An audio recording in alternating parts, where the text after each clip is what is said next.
Hello, my friends. Let's talk a little bit about peace today, maybe also fulfillment. I think that very, very few people in this world really experience true peace inside.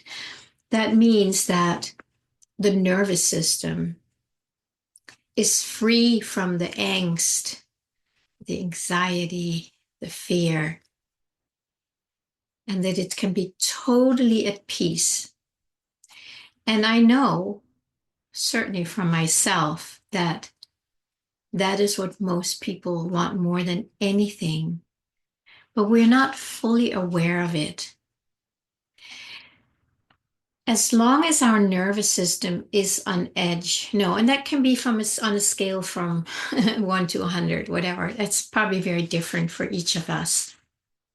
But as long as our nervous system is on edge, there is something in us that wants to find a way to be at peace, to be safe. Of course, safety is the big one, right?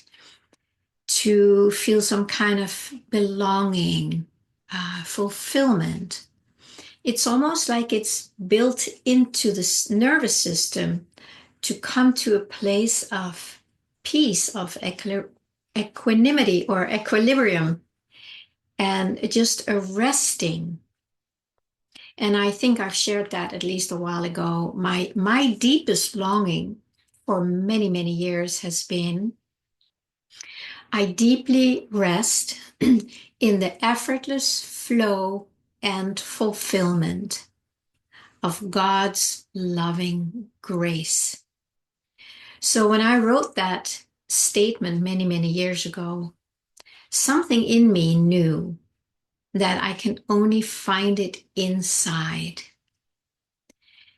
And until we realize that, I mean, really get that, then we will keep looking for it, for some kind of a solution or a resolution or a resolve out there. And I would say that looking for peace in the matrix, right? That's where we're looking at it. We're looking at for it in the false matrix, the world as we experience it. So looking for peace or lasting peace. We can have glimmers of it, right? But lasting true peace and true love and true fulfillment. So looking for it in the matrix, that is like looking for water in the desert. It doesn't exist there. I talked yesterday about the drama triangle.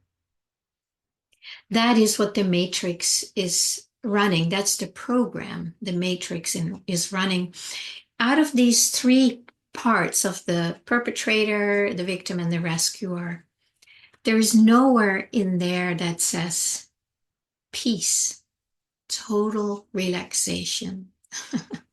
Because when you're one of the three, there is no peace to be found. There is no fulfillment to be found. There is the chasing it, right? By taking on these roles, we're trying to get to that place of peace or fulfillment or whatever it is that really we long for deep inside of our hearts.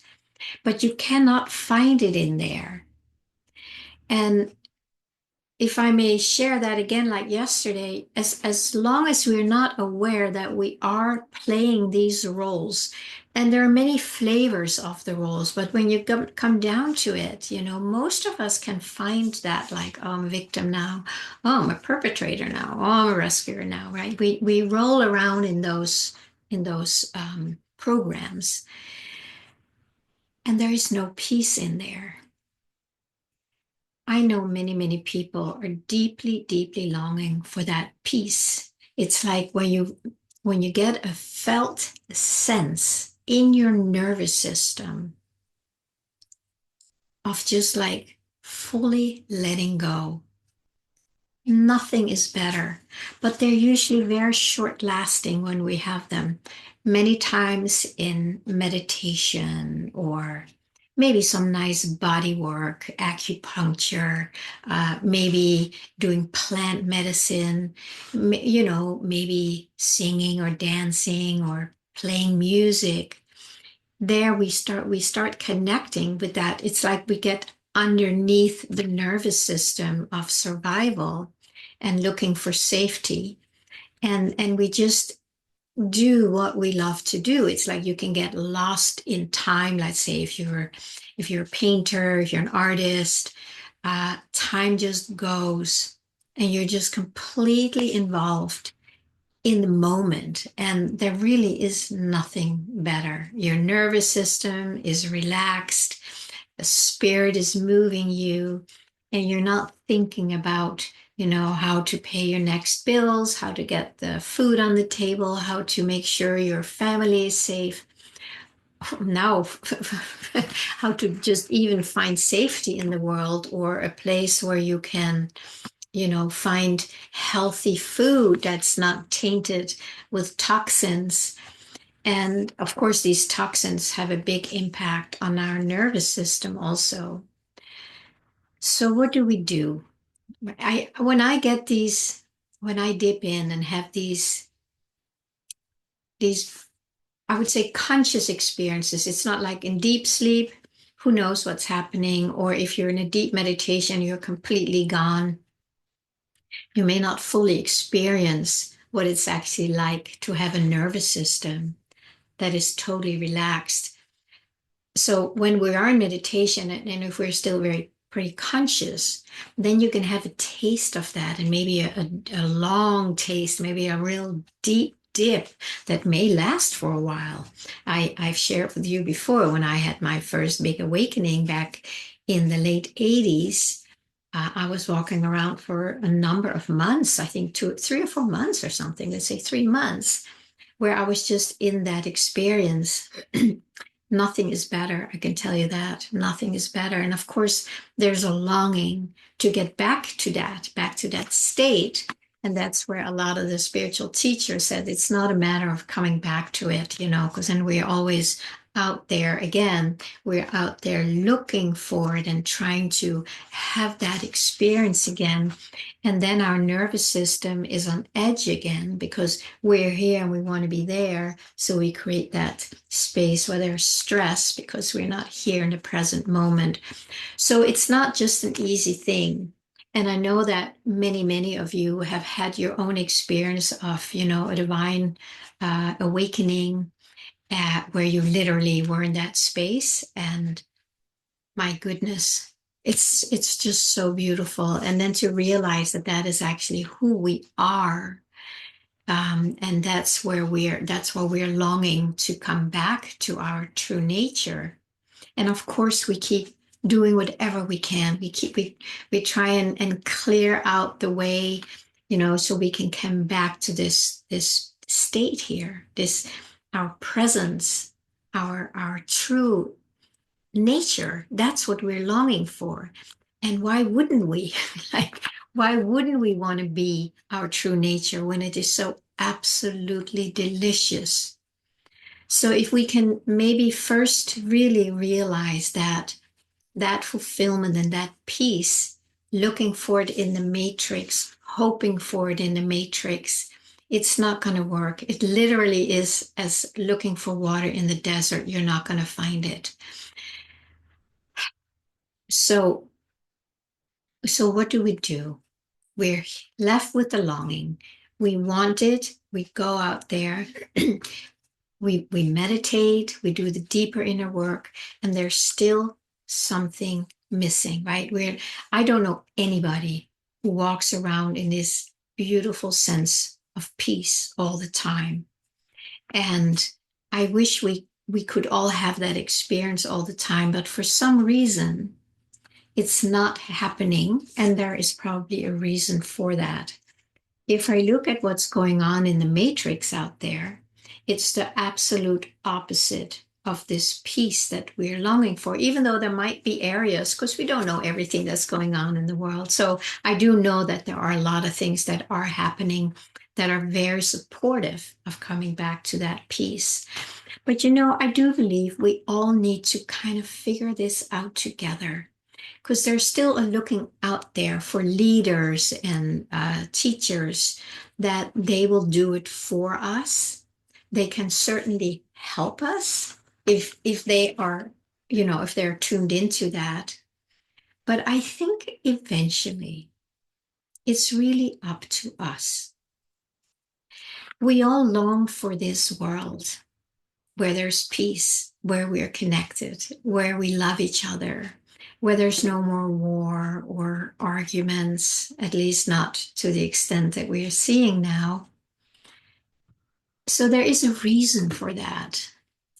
But I think where we're at now in our evolution is that we need to start getting together and figuring out how to create that by coming together, by listening to each other, by learning to listen to the field, by bringing in the wisdom from the peace that we are basically surrounded by inside and out, and let ourselves be informed by this peace, by this peace that we long for in here, because it is in here.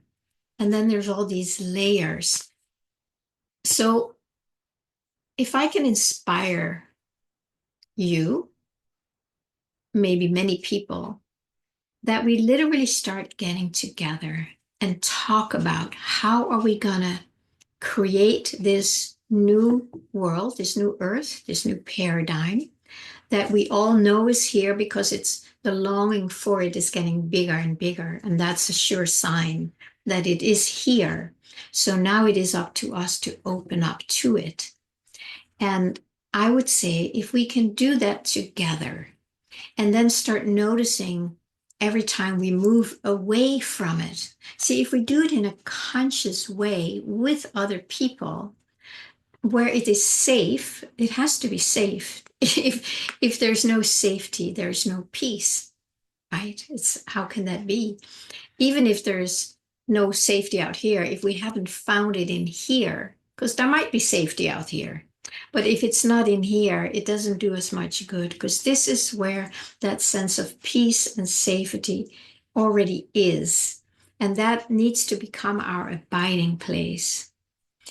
Personally, I really think there is a lot to be said for coming into smaller groups. I keep seeing that the solution to a lot of the problems in the world is that we start coming together and create solutions, maybe solutions that work for us, that may not work on the opposite side of the planet, but we can make it work here.